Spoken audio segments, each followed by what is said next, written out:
And we are live. Hello, everyone. Welcome to another episode of Darian Talks UTSA. And there's a lot to talk about on this particular episode. Got jumped ahead of the skis just a little bit yesterday on Twitter, but it was all good and fun. Got a lot of DMs, a lot of folks um, trying to get some information out of me and stuff like that. What I was looking for yesterday on Twitter, I was wanting folks to like, I have heard a lot of things and I don't like to put things out there unless I hear it from multiple people. And I think that um I was trying to see if some of the folks around would reach out and kind of confirm some of the other stories that I've been hearing, but um that did not happen. It did not work out that way. It was just a weird situation. But anyway, we're here today. Um, there is one thing in particular that I've heard from multiple people that I will share about the quarterback situation. But before I jump into that, oh, I see. We already got some. We already got folks starting in the chat today. But before I get to that, make sure you guys subscribe to the channel, like the video. That helps this get to more UTSA fans and things like that. We want to continue to build a community, and yeah, really anticipating what's coming in during the season. Also, join as a member. That's what really helps the channel, and it helps me out. I I'll get to some of that stuff later, but I know you guys are here for the good stuff. So here's what I'll pop it up before I jump into the questions. I know a lot of folks want to talk about the quarterback situation, and for those of you who read my article that I started putting them out every Monday. I sort of peeled the curtain back on what sort of what I know, what I've been hearing for quite some time now. But I've heard it more definitively over the last 2 weeks than I've heard it before.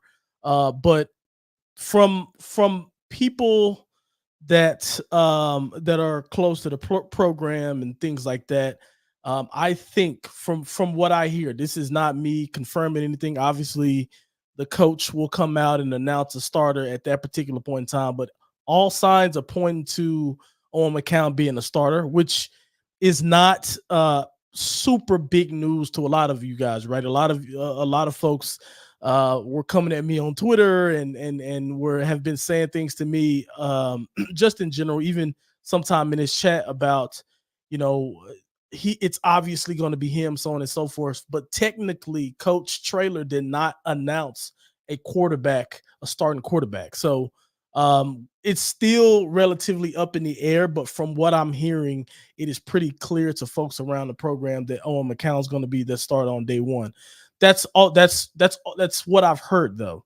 Like I said, things can happen. Things can happen in camp, things like that. So you never know. Also, one of the things that I've confirmed from a couple people at this particular point in time um, is that quarterback two situation may not. Well, here's what I'll say. What I'm hearing is Demontres Davis is going to get a real shot at being the quarterback two. I don't know if there's much grounds for him to come in and actually compete for a starting job this season, right? I mean, but you also never know, right? It's just like, what if, the quarterback situation isn't going well? Who do they turn to after that, right? From what I'm hearing, it may not be so clearly Marburger, which was quite surprising to me, if I'm being completely honest. Like, but whenever I think about it, that logic does make sense. When you think about they went ahead and brought in a transfer that late in the window, that should tell you something. That should tell you something. And when you look at, some of these, when you look at a Marburg and how much time he has left, and you kind of look at what McCown is, especially if McCown's ahead and that sort of thing, it may be a situation where, you don't know. And some of the stuff that you guys were saying in the chat last week, I think open my eyes up to something, and I think it makes a lot of sense. Whenever you look at whenever you just think about if you're in Coach Traylor's shoes, let's say you don't know if you are going to be able to bring in an experienced quarterback from the transfer portal, right? So whenever you're talking about the quarterback position and whenever you're trying to position yourself as, as a team going forward, you want to have two guys that you can count on 100%, right? And I think him not announcing a starter, so early, he wants the competition to still be there because that will obviously raise the level of the players, and it'll raise the level of the quarterback, and you'll overall get a better product once you get to the field. But I also think there is some positioning going on to where he's probably like, hey, I can't come out right now and say that, you know what, McCown's my starter because Eddie Lee may walk. And that may put us in a bad position if he walks, because he is someone who could probably come in and run the offense and can have an opportunity to be successful at the quarterback position as well. But now when you throw in a Demontrius Davis who he comes in relatively late, and I don't think he's expected to be able to be ready for game one anyway, right? But when you go out and get somebody like that, number one, when you bring in a transfer like that, that means that you're confident enough in his skill set that he can come in and contribute early. You're confident enough and you've seen enough to where you don't mind throwing him in the mix. And that, bringing a player like that in, it also not only does it put a target on his back, but it also tells everybody in that quarterback room that, hey, we believe in a guy and we have confidence in another guy that they can come in and potentially lead this team from the quarterback position. So I think that changes things, and I think that's why some of the things that I've heard from a few folks over the last couple of weeks in regards to that, the tune has just changed on it. Now that could just be just talk because we're excited that we did bring a new quarterback in. But it does make sense when you think about it. You bring a quarterback in with a couple of years of eligibility left, that guy's coming in to try to get game time immediately. And whenever you go get a guy like that, that guy's not coming over here because he was recruited to be the third guy on the depth chart. That's not what that guy were to transfer over for. If you think about that situation and you think about the conversations that he would have, that Traylor and the staff would have had to have with him to get him to come and sign at UTSA, that to me sort of makes sense as to why some of the rumors are swirling around that he's probably going to be the number two guy on the depth chart at quarterback. And so I thought that stuff was really interesting. That is something that I can't confirm, that I've heard. I don't know if it's true. Like I said, we'll see in camp.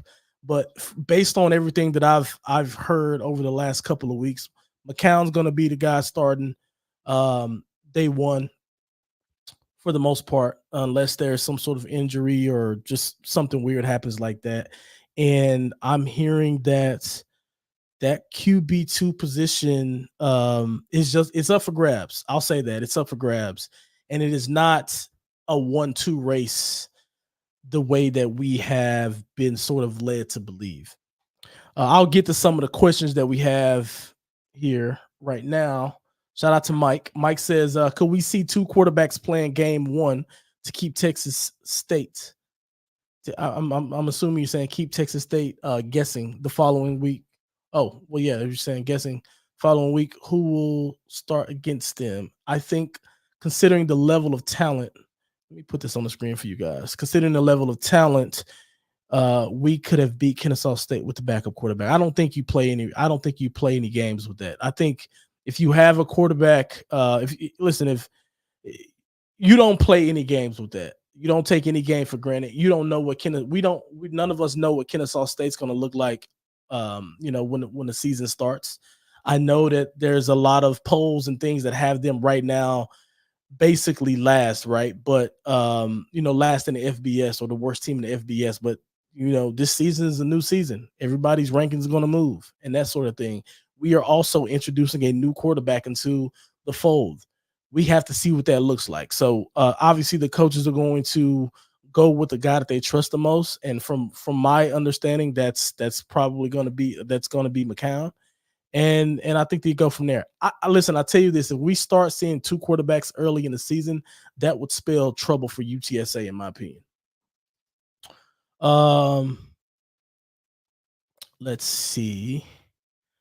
Twitter chat from yesterday got me here earlier. Hey man, shout out to you guys on Twitter. Twitter was fun yesterday, wasn't it? Mike says, interesting that you think Macau most likely would be the starter. Shout out to Mike, because that means he read the article. He says, I know he played some last year, but none so far, in my opinion, have separated them. Listen, in my opinion, I've been very open about this. I thought that Eddie Lee Marburger I think he has a lot of talent. I think his arm talent specifically is special. I talked to, I think whenever I had Jared on here, I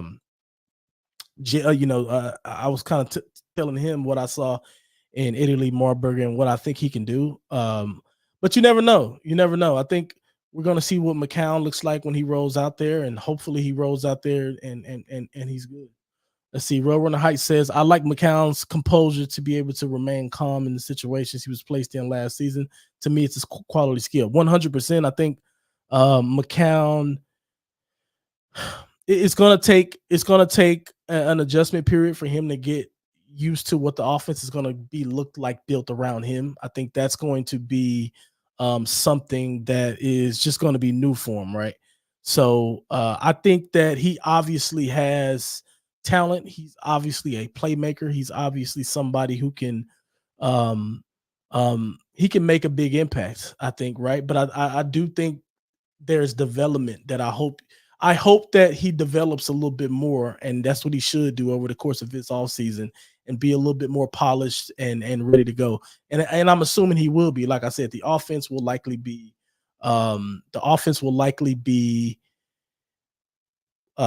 built around him and his strengths and things like that. So we'll see. My man Anthony says the anticipation is real. Thanks to Darren. was yesterday Twitter that crazy? Let's see. With all the depth in the running back room, do you think we will see new formations utilizing 2 running backs this coming season, like Wishbone or Power I, versus single back lineup in the backfield? Listen, I don't think we're gonna see any type of Wishbone or anything like that. That's just not in Coach Traylor's philosophy. I do think you'll see some 2-back, you'll see some gun sets with 2 backs in the backfield. You'll definitely see that, especially, you'll probably see some of the backs line up at receivers is going to catch screens or maybe come across the formation on zones or on jet sweeps, and you will have the running back on the opposite side of that sweep be his lead blocker. So you'll see some 2-back running back formations. I don't think you'll ever see 3. But yeah, I'm sure the coaches. Coach Traylor understands and knows his personnel, and he's going to he knows that running back spot, the running back room is a significant advantage and a bright spot on the team, and I'm sure he's going to get all those guys involved. Kermit says, any news on the latest transfer portal rumors, aka the latest rival? I got to be honest, I don't know. If you guys could let me know what was said on the rivals post, I hadn't seen anything that came from it, to be completely honest. So I don't know exactly what those rumors are or what they brought up in that rivals post. So if somebody does, drop it in the chat, I'll definitely address it. Are the rumors about UTSA adding another D-line guy? Add another D-line guy true? Maybe a hometown kid. If those are the rumors, I've heard, if that's the rumor, yes, I've heard some of that, but I haven't heard enough for me to confirm anything, to be completely honest. So I'll leave that to the Javies and the folks who are doing some of those things. My man Mo is here. What's good, Mo? Can't take anyone for granted. Cannot take anyone for granted. Scotty B says, I like McCown. He's got it. Yeah, he's definitely got something. He's definitely got talent, and I think that he is as long as he develops and progresses, we'll be fine. That's it. You got to understand the position that he was put in last year. and it's hard for any quarterback to come in and look great. I mean, you look at Eddie Lee Marburger, his first start, he came in and started against Tennessee. Like good luck. You know what I'm saying? So like both of those guys had really rough situations they was thrown into. I think McCown did earn some skin in the game by getting us that bowl win and kind of going from there. He showed some good stuff. 100%. Shout out to Mo. He says exactly what I just said. He showed a lot in the bowl game. Pogos. I don't think I've seen you here, Pogos. If you are new here, my guy or gal, like the video and subscribe to the channel. We would love to have you for the long run and during the season. But he says, I miss Frank. Strap in. It's going to be stressful. I don't know. Listen, it might be, and it might be stressful early. Like that is very possible based on anytime you go through a quarterback change, you don't know what to expect. There's going to be uncertainty. It's hard to depict exactly what the season is going to look like because we don't know if we're going to have somebody that's going to be able to command the huddle, command the team, make all the necessary pre-snap reads and making sure we send, we're keeping up with, a whole bunch of stuff. Right. So I think he's going to have to take a step forward, of course, as I said before, but it may not be too bad. I think the schedule puts us in a situation where, that Kennesaw State game, if Kennesaw State hadn't improved a lot, and from what I see, I don't think they have, based on what they got coming in and coming out, or going out. But we'll just have to see. Hopefully that game is not a very difficult game for UTSA, and he will get an opportunity to get some confidence. If he has a big game in the first game, that confidence could go a long way, and that could get you rolling downhill really quick. So we just got to see what happens. I think this is the biggest audience I've had live.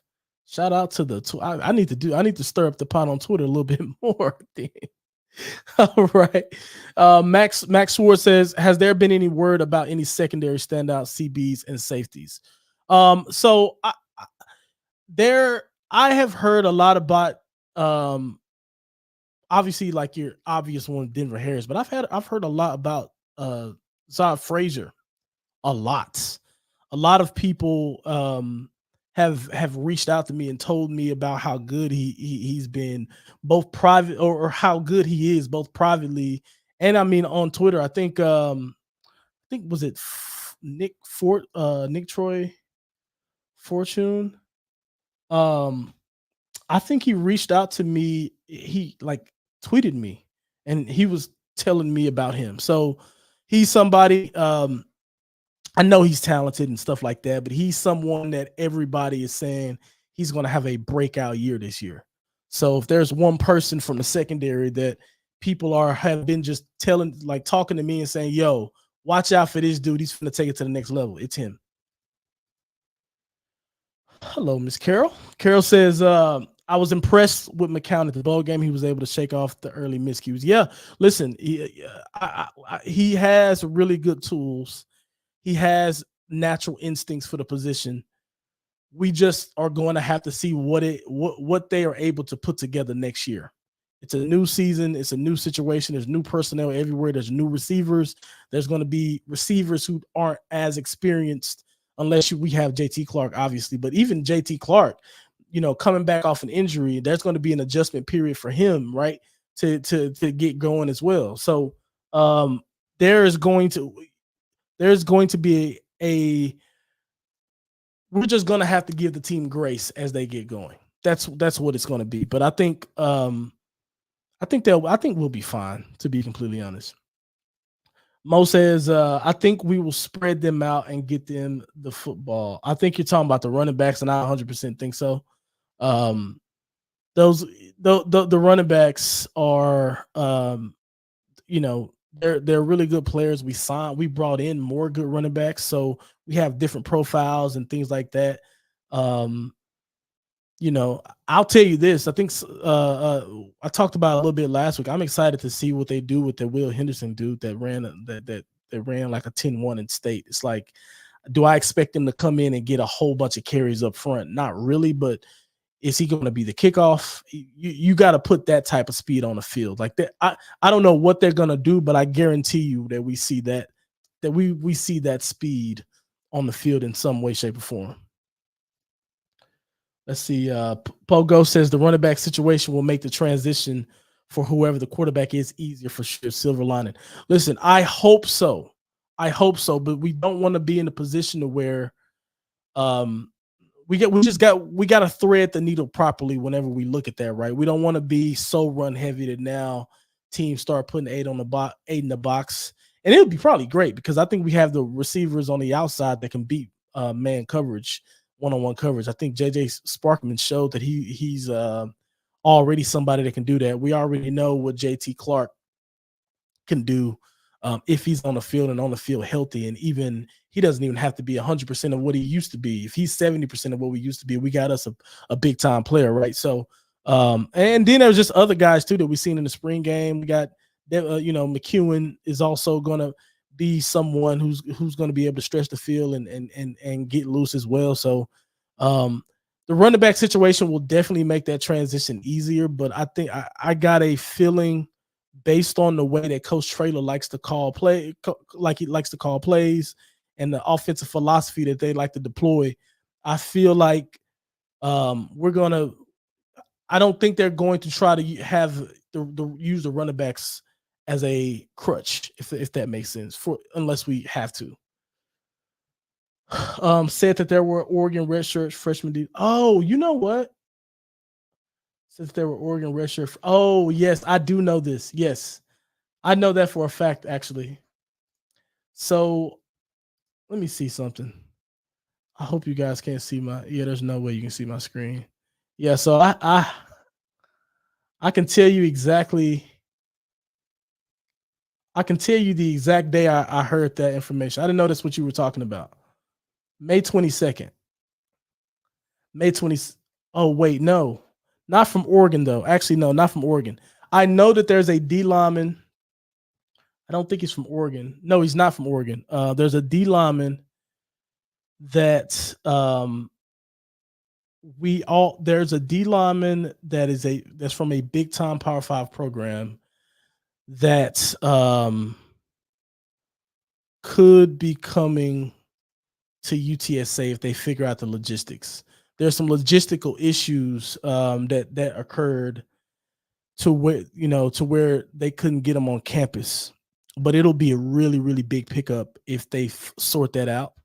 I don't know what the latest is, but in May, I was told. So I didn't confirm it with another person, so I wasn't able to like go live, and I can't like say who it is and things like that. But I didn't know the person I'm talking about is not from Oregon though, so that's a different that'll be a different. I just know this. UTSA is definitely looking for defensive linemen. I wish I could share where the other guys come, but it's a really, really, really big school. I'll just say that. But we'll see. We'll see. I don't know if that guy got his logistical issues there. All right. Mo says he's going to put me on the spot. What would you consider the weak link of the football team and why? I think the weak link, I don't know if weak link is the right way to put it, because I think the team has changed so much from, from just this last season, that I think that the way I'll answer that question is, where are the most questions for me? To me, I'm going to exclude the quarterback position because that's an easy answer. But for me, I've said this before, but the secondary for me is the area where I have the most questions. Now, based on all the things that I've heard, the guys that we brought in, we should have a good secondary. I think, the guys we got from Stanford and New Mexico and Denver Harris and, some of the guys that we've already had in the stable, our secondary should be good based on what we brought in and based on the resumes that those guys have. However, I don't know. It's a hard thing to judge. You know what I'm saying? So we'll see. But if I had to, I don't know if I could call them a weak link, but that's where I have the most questions. Shout out to Pops here. He says going into the season, the guy that produces in practice should get to go prove himself. 100%. 100%. Carol says, hopefully McCown bulked up during the offseason. Yeah, I don't know if he did. He did look pretty small at the spring game, to be completely honest. But I don't want him to bulk up too much. I think I'd rather him keep his elusiveness. Obviously, he needs to frame up a little bit just to make sure he's not on that in the injury room, as soon as we start the season. But I think he needs a little bit of lean so he can extend plays and be the playmaker that I think he is naturally. Rob Ochoa says, wait till McCown comes out the gate swinging behind the best O-line and running back room we've ever had. Listen, a lot of people are starting to say this. I think I definitely say that with the running back room. The O-line is just not proven yet. Like, there's a lot of good names. We made a lot of great acquisitions, but at the same time, them guys got to go out there as a unit and prove it. I thought the D-line dominated the O-line in the spring game, to be completely honest. At least that's the way I felt. So we'll see. I'm sure they're going to be fine. I'm sure they're going to be good, and we definitely did a lot to address that situation. But I don't know if I want to call them the best. I can agree with the running back room, but I don't know if I'm there yet to say the best O-line that we had until we see them guys strap on a helmet, put on them knee braces, and get busy.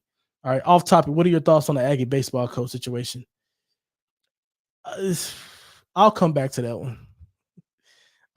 Do you have any sight? Do you have any insight on JT Clark's progress? I am hoping to see the dude on the field. You know what? That's one of the things I've tried to get insight on. I have none.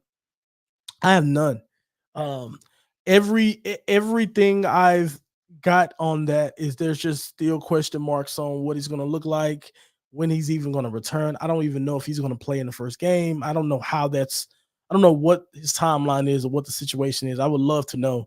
But it's something that they are, I think, intentionally keeping close to the chest, because I don't think they want to put pressure on the kid, to be honest. Anthony Aries Mendes. I think my man Anthony here is new. Shout out to Anthony. He says, will we see Trey Moore's record broken this season, or do we believe it will be a season or two? How confident are we that Robinson can do an even better job, reach that milestone? Yeah, I don't know. Records are meant to be broken. It'll get got at some point. But I don't know if we'll see it be broken, because I think there's just plenty of D linemen that we have that's going to be in rotation, that's going to, probably going to stand out and get out to the quarterback, right? Especially if we get some of these people that we're still in the hunt for. And I don't even know what that situation would be. I don't even know if people can transfer right now, whatever the case is. But anyway, I feel like, obviously, I think Robinson has big time potential. He could be, the next superstar and that sort of thing. But we'll see. I don't know if his record. I don't know if it'll get broken. No, we'll see. Zeke says last year there were a lot of screen passes utilized in the offense. Do you anticipate there will be a bit more explosive and deviate away from that, or will we continue with a lot of screen passes? We'll definitely have screen passes, obviously. Just because that's something that Coach Traylor. It's just something that in his philosophy and his style. But he did specifically say, based on the guys that we've brought in, we can stretch the field a lot more than we have in the past, because we have a lot more straight line speed than we've had in the past also. So yeah, I definitely think we'll stretch the field some.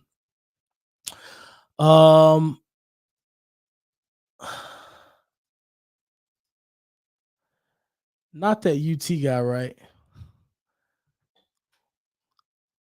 Let's see. Yeah. Yeah. That's who I'm talking about. Well, I don't know if we're talking about the same person, but that's as far as I'll go on it. I'll let folks put two and two together. Also, did you hear anything about UTSA baseball coach leaving?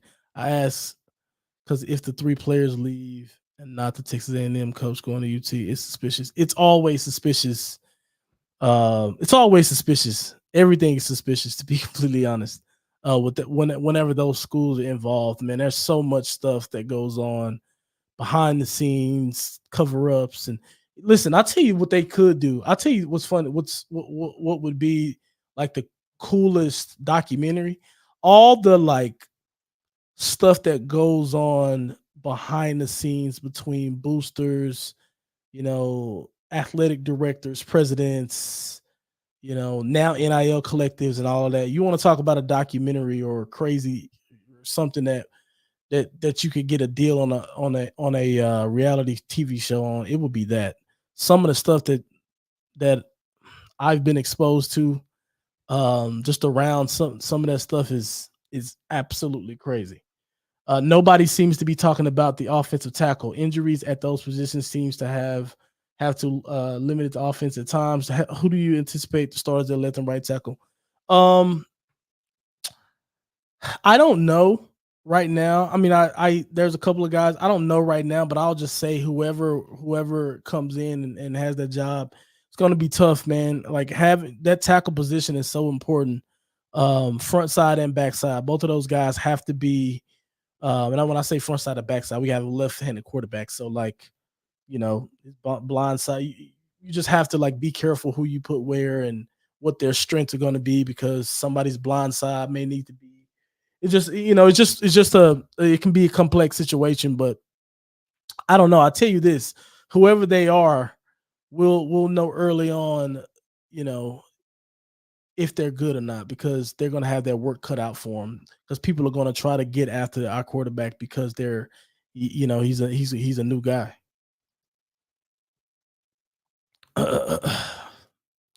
Most depth we've had across the board, most talent we've had at a lot of positions. Can't wait 2 months. Yep. There's one more thing I want to talk about, which I don't necessarily know if this is considered a rumor, but I'll just kind of go toward this, or not even necessarily a rumor. It's just um, something that has just been at the top of a lot of conversations that I've had recently regarding UTSA. That's not so X's and O's driven. Whenever I talk to people want to a lot of the times like to do X's and O's and talk about the technical aspects of the game, which I get that. But to me, what's been most interesting, in my opinion, lately on just some of the conversations I've been having is the stuff that I just talked about, right? Whenever I said like all the stuff that goes on behind the scenes between the important people that make sure the program runs, that has been, I think, one of the most eye-opening things for me that that I've sort of had these last few months. To be completely honest, I think um, I'll say I'll say one thing. So I'll talk a little bit about like what we've been hearing and seeing from Campos and what they've been. Listen, I think they're taking a step forward. Campos specifically is taking a step forward by coming out and committing, having an NIL commitment and saying that she's behind NIL, so on and so forth. What I'll say is, I don't think it is a secret that she has not, and I've heard this from more than one person, so I don't think for folks who I have, and I see the questions about Campos starting to come in, the folks who I've talked to about this, I'm not like, I've heard this from multiple people, so I'm okay with what's the name, but she was very anti NIL for a while, and um, there's speculation that she still is, but she just has to get with the program at this particular point in time, and that to me is very very interesting because I was asked for somebody to comment or somebody on Twitter put a question up for one of the topics, and the question was more so around how do us as UTSA, how do we compete with a team like a Memphis and Texas State, I think. And Texas State, I'm not as worried about, even though I get them. They're the folks that are close. They're our rivals and that sort of thing. But I'll talk about the Memphis situation because that's more relevant to me based on where we need to be in competition with where we need to be in competition with our conference. Here's what I'll say. Right now, based on where we are from an NIL perspective, we aren't anywhere close to the top of the conference. We are behind a lot of folks. We're behind pretty much everybody, if I'm being completely honest. And listen, there's a lot of factors that goes into that, right? Obviously, we're a new school. Our donor base isn't great. Let's just be very clear and call a spade a spade. There hasn't been a lot of great fundraising that's going to get the fans excited to go and make certain contributions to certain areas and things like that. It has to start within, right? So, you got to have someone at the top that's within, that actually is on the staff of the school, like your AD, to be in full support of NIL and to actually embrace the collectives in a way to where these, the school and the collectives can partner and work together to do what's best to support the student athletes. And that's also retaining folks and going out in the transfer portal and doing the thing. But like that them trying to them raising money and things like that and trying to get engagement from the fan base needs to be a collective effort. You can't do that. Like I look at there's a lot of folks just in my network, well, not necessarily in my network, but on my timeline and things like that. I follow a lot of the stuff UT does. Number one, because it's right up the road from where I live at. It's right here. I live in Austin, right? So I look at it from that perspective, and I see all the stuff they do. And obviously, UT is like the golden standard, right? They're at the top of the top in the NIL situation. I take a lot of value in looking at what they do, though, because I look at UTSA, it's like, okay, well, I see that they have all of these programs and all of these things to keep people engaged. And like I said, I know it's UT, it's not UTSA, but I see on Twitter all the time, and folks who come to watch my show and things like that. There's a lot of folks here who come in and they ask questions about, hey, how can we get more involved? How can we do more? How can we do this? What's funny to me is I see those questions and I'm like, how isn't the marketing from some of the folks and the fundraising with some of the folks within the organization, how are they not capitalizing on this? If people are coming to my channel and saying something like that, like saying that they want to be involved, they want to do XYZ, then what is not resonating from that area? What is not resonating with everyone to like collectively contribute to some of this stuff, right? And I'll say shout out to the NIL collectives because I think they do a pretty good job. I was on like doing what they can. They're hosting events, helmet and heels, all those sorts of things. So shout out to them. But I just think that now that we have that acknowledgement, right? Now that we have that acknowledgement from the AD, what's going to be the next step? So I appreciate that. I'm glad, better late than never, right? What's going to be the next step? Like, are we going to start seeing a different push, right? For to get the city involved, or we're going to see a different push, or we're going to start seeing reallocation of funds in terms of some of the donations that we do get to the schools. Some of that stuff going to be, not necessarily we're not going to, like, I don't think that every piece of money we get, we should just allocate that to infrastructure. Like, I think UTSA has a great campus. We've built a whole bunch of stuff to improve the infrastructure. And I know some of it has to do with conference requirements and things like that. But at the same time, we got to get these people, we got to get kids paid. If we want to be collective or if we want to be competitive, we got to get people money. That's what it comes down to. Like, obviously we're not going to be a Texas or anything like that. And we're probably going to lose a lot of our best players. Like, whenever we have a breakout player, they're probably going to leave and go somewhere where they're going to, they can get life-changing money. I understand that. But like, whenever I look at, like, for example, Memphis just had the, and I'm comparing to Memphis because they're, seen as, one of the top people in the conference. Memphis is getting 4 stars, and like, they got that quarterback that just committed. I think I tweeted about this. Memphis just got that quarterback that committed. That quarterback had offers from the entire SEC. You know what that tells me? That he chose Memphis. Don't think he turned down like I'm sure he turned down some money. Like don't get it twisted, of course. But I guarantee you Memphis backed up the Brinks truck to get that quarterback to commit to them. I looked at that dude's offer sheet and he had Georgia, Alabama, Florida, everybody. I mean, I think he had A&M. He had everybody in the SEC you can think of. He chose Memphis. I'm telling you why he did that. Because they paying him some money too. They probably paying him a lot of money. So I look at that situation and I'm like, hey, you know what? I'm happy that our AD acknowledged the commitment, right? To yeah, I'm glad they're making them. They're she's making that commitment. But what is that going to look like? We're already behind. So now I think what the risk in her doing that is now people are going to hold her feet to the fire because we're getting those emails as fans saying, hey, NIL this, NIL that. And you can just see it. Just read between the lines. Every time Coach Traylor gets in front of the camera, he talks about NIL.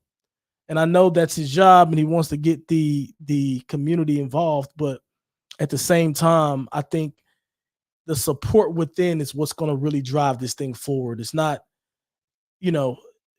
it's going to take that for us to start to be able to compete with others in the conference.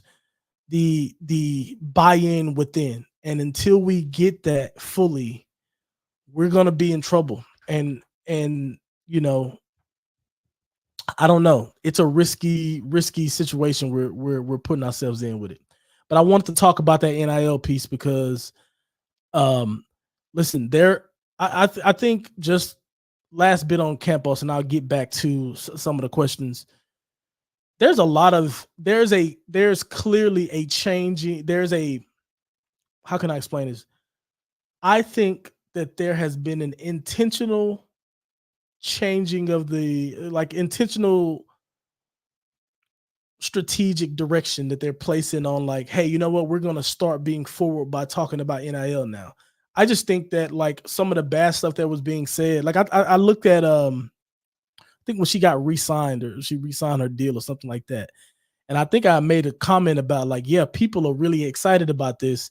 And I said, if somebody had logged off of Twitter this time or that time last year and logged back on, they'd be confused because they'd be like, whoa, like people are not talking bad about her now. They're talking great. And I'll say this, the tune has changed, but that tune has not changed with everybody. I'll leave it at that. That tune has not changed with everybody. There are a lot of folks who are still not pleased with some of the stuff that's going on from that office. Let's see. Papa says, I made it to the stream late, but have we lost or gained any coaches? I don't think we lost any coaches on the football staff. Let me know if I missing some, but I haven't seen that we have. Pogo says, pray for JT. He would have been playing on Sundays. Good dude. I hope he bounces back. If he's even 90% of what he was, I think even 70. That dude is talented. 100%. 100%. I hope he bounces back as well. Thoughts on Lisa's name being thrown around for the Houston AD job? Listen, good for her. Honestly, good for her. Like UTSA has come a long way under her stewardship. 100%. I don't deny some of that, but I don't know if that would be the right place for her based on some of the slow to getting around on the NIL piece. I think that'd be a roadblock, to be completely honest. Like, in my opinion, you can throw that name around, but that's got to be on everybody's that's got to be a topic to everybody's who's hiring for that job. That's got to be something they talk about. Like, what have you done to develop and push forward your space? I don't know if I don't know. I don't know what that situation would look like. Derek says, what games are you trying to see in person this season? I'm starting a tailgate with Anthony. Oh, shout out to Anthony. This season, you should swing by Lassie. 100%. I am looking at the first game of the year because we got Kennesaw at home, right? I'm going to do 3 at least. 3. Um, I know I'm gonna do the game 1 though. The other ones I'm still undecided. But let me know which ones y'all think. Um, I should show you. You guys may help me out. But yeah, I'm definitely gonna be at the first one. But yeah, I'm gonna swing by and see everybody. That's gonna be fun. Joe Smith said, "Does the big rumor have to do with our AD going to Houston?" No. The big rumor was mostly about the quarterback situation and how I've really been pretty much told that who our starter is, and it's a Macau. Based off of what I'm hearing right now, that could be wrong, but that's what I'm hearing. Zeke says, "Can someone say who the UT guy is that was mentioned earlier, or even drop some initials?" If somebody drops the initials,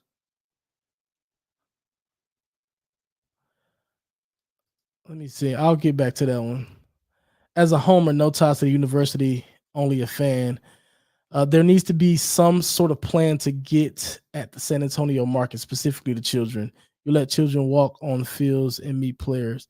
Yeah, I mean, there's a lot of stuff that they can do. 100%, I agree with that. There's a lot of stuff that I think that they can do, and we haven't seen a ton of it yet. And like I said, what I'm happy about the NIL commitment that she made, because now we have something to hold them to the fire to.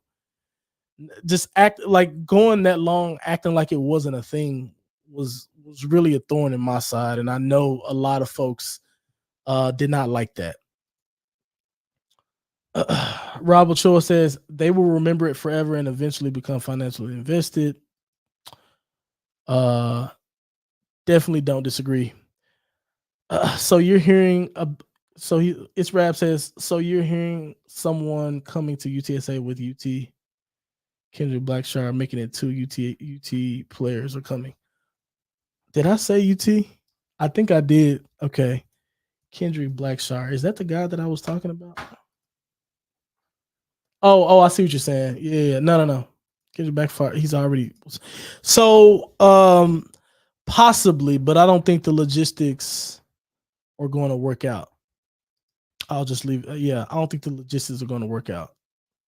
It's actually probably not happening at this point in time, but I know that there was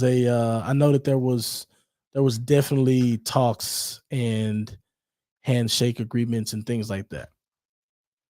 Zeke says, last question for me. Is it possible that UTSA could have hooked a whale like HEB, USA, Frost, or even Capital on the NIL front if Lisa would have been 1,000%?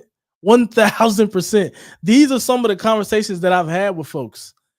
I don't see how don't we have HEB or USA or Frost is, I don't know if Frost is still on campus, but Frost used to be on campus. Yeah, like I know NIL is not the thing that people come here to talk about, and some of this stuff of like, I try to be careful about a lot of this stuff because I don't want everybody to leave the stream. But I just don't understand how we don't have. It's probably, listen. So to be fair, I have heard from folks in her camp, or used to be, that says that situation is a lot harder than what it seems like it is, right? And I'm sure it is. Like, we're not tasked with a job or anything like that. But at the same time, like, what I was saying to those folks was like, that's cool, but you're getting paid $500,000 a year. It's not supposed to be easy. They don't pay you $500,000 to come in and do an easy job, right? Like that doesn't, right. So like, I'm not saying it is easy, but like, why haven't we partnered with a big whale like that? I think that's a great question, and I 100% think that it's going to take time to get that. But if she was more pro NIL early on, we could already be, a couple years into those discussions with those big whales, right? And I'm sure now that those discussions are probably getting started, but it's probably going to take a couple years to get million plus dollar commitments from these large companies and institutions and things like that. Like, What are we doing? Is what I'm saying. What are we doing? Shout out to Anthony. I'm definitely gonna visit you guys in Lot C. I'm gonna visit everybody. It's gonna be a great time. Derek says, gotta see Memphis and North Texas as your 2 games, big dog. Let's go. Probably. Yeah, Memphis was one that was up was definitely on my short list. So you can probably pencil Memphis in. North Texas, we'll see. We'll see. But Memphis, you can probably pencil that one in. Kennesaw State and Memphis. I'm sure I'll be there. With NCAA recently approving corporate logos on the field, Lisa needs to produce and get that big company 100%. And I'm sure we will, but like those corporate logos and stuff like that, like that's going to be good, right? But like there's just a lot of, and I've talked to a lot of folks lately, especially on the NIL side, who are really trying to. There's a lot of folks. What's funny is there's a lot of folks who are really trying to capitalize financially off some of the NIL stuff, and I think I hope UTSA doesn't go down that route. I don't even know if we'd even look down this route because I don't know how much the institution itself and the office itself is even doing this stuff. Listen, to be fair, like I gotta also be fair to Campos and him as well. They did announce that they are hiring a small, lean staff that is going to be dedicated to NIL. But I thought that was similar to the team that we already have on the campus, like this, what is it called? The sports properties team or something like that. The general manager of them, he follows me. I don't know. It's weird. Okay, we got breaking. Well, I don't know if this is breaking news. It's not great news, but I'm just looking at an article that Greg Luca just put out. UTSA football player Nick Booker Brown brandished a firearm during aggravated robbery. This sucks, man. So, wow. So it says UTSA football player Nick Booker Brown brandished a firearm as he and teammate Corey Lucius confronted 2 people and entered their vehicle in search of a stolen PS5. I guess their arrest warrants are out. The February 3rd incident led to Booker Brown's arrest and Lucius, I don't know how to pronounce his name. His arrest 4 days later on 2 counts of aggravated robbery, a first-degree felony. Booker Brown, they were released on $150,000 bond each, and both have been indefinitely suspended from UTSA's program. So Ian and Jeanette purchased a PlayStation 5 through Facebook Marketplace and were leaving the seller's home when they were approached by both guys. Per the records, Lucius opened the back door of the vehicle and grabbed the PS5 while Booker Brown opened the driver's door and brandished the firearm at the victims. Per the arrest warrant, Booker Brown and Lucius yelled at the victims, accusing them of being in possession of their stolen PS5, according to the affidavit. The victims allowed them to take the PS5 in fear of being shot, fled the location, and then made contact with it. Oh, this sucks, man. Oh, Lord. Yeah, this is weird. I don't know if I went off the screen. That situation sucks. So I'll react to this. Number one, there's probably not going to Nick Booker Brown is done. I can just tell you that based on the details from that situation that's coming out, and the arrest warrant is done. Even if let's say they did steal it, like you forcibly doing that and brandishing the firearm, you're not going to be able to come back from that. That's unfortunate. That's really unfortunate. Just a situation like that over a stolen PS5, whether it was stolen or not, doesn't matter. It sucks that those guys are losing scholarships and losing opportunities to play football for UTSA because they got caught up in that type of situation. I mean, if I'm gonna be honest, I'm glad it wasn't a worse situation. Meaning, like, I don't know, aggravated robbery. Whenever you just hear that charge, you just you automatically think of the worst. Like, did they go and kick somebody's door down or something like that? But so like this situation, yeah, it's unfortunate. It's unfortunate. Yeah, it's unfortunate, but you can't, regardless if they stole it or not, you can't run up on people, force yourself in their car, and then brandish your firearm. That that's that is a unfortunate situation. Now, I think they got to get convicted, and they got to get found guilty on all that stuff. So I don't want to jump the gun on that because this is just what the arrest warrant and stuff says, and that sort of things. But if it is true, yeah, that's unfortunate. That's unfortunate for sure. H. Bano says record prediction for this season. I'm going to say it's difficult for me to say, and I know I'm going to do a whole video on this, but my early feeling right now is that we'll at least win 8 games, 7, 8 games. I'm looking. I'm around that. I'm around 8 games. That's where I'm at. Thoughts on UTSA Texas State game this year? Shout out to Carson and H. Beno. I think both of you guys are new. Like the video, subscribe if you like this. That'd be great. Would love to have more of you guys in the community and coming and doing this stuff, man. You guys make it fun for me. But thoughts on the UTSA? Yeah, listen, I think I've talked about this game pretty much ad nauseum for a while. I pretty much think that it's going to come down to which quarterback has adjusted to their situation, because they have a new quarterback too. And he just happened to be the Sun Belt Conference Player of the Year.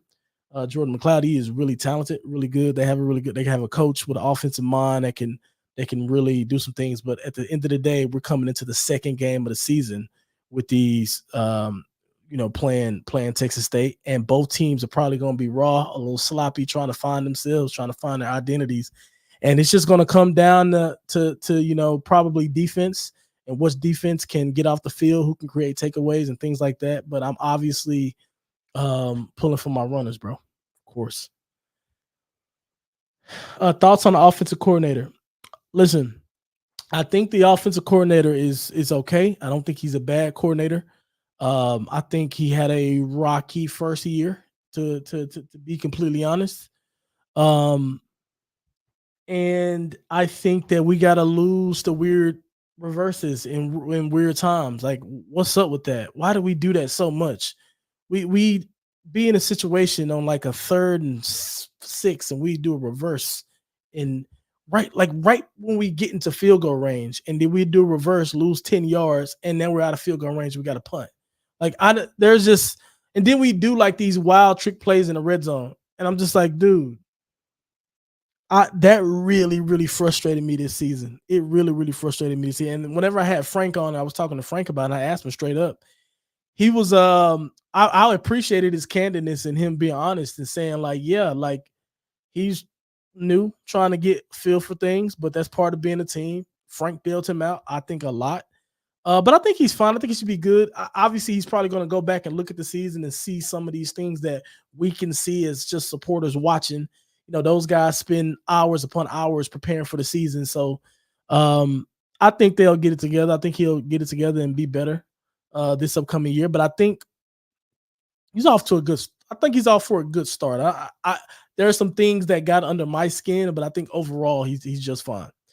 But that does it. Shout out to everybody in the chat, man. This was fun. We had a really big audience this time. Make sure you guys like the video, subscribe to the channel, tell your friends about it, tell the folks on the Twitter. I'd appreciate it if you guys could get to the Twitter and really just share your thoughts on today's episode. I thought it was fun. I'm trying to create some momentum to get more folks here. So we can get more people, more activity in the chat and things like that. So yeah, appreciate you guys for being here. You can also join as a member.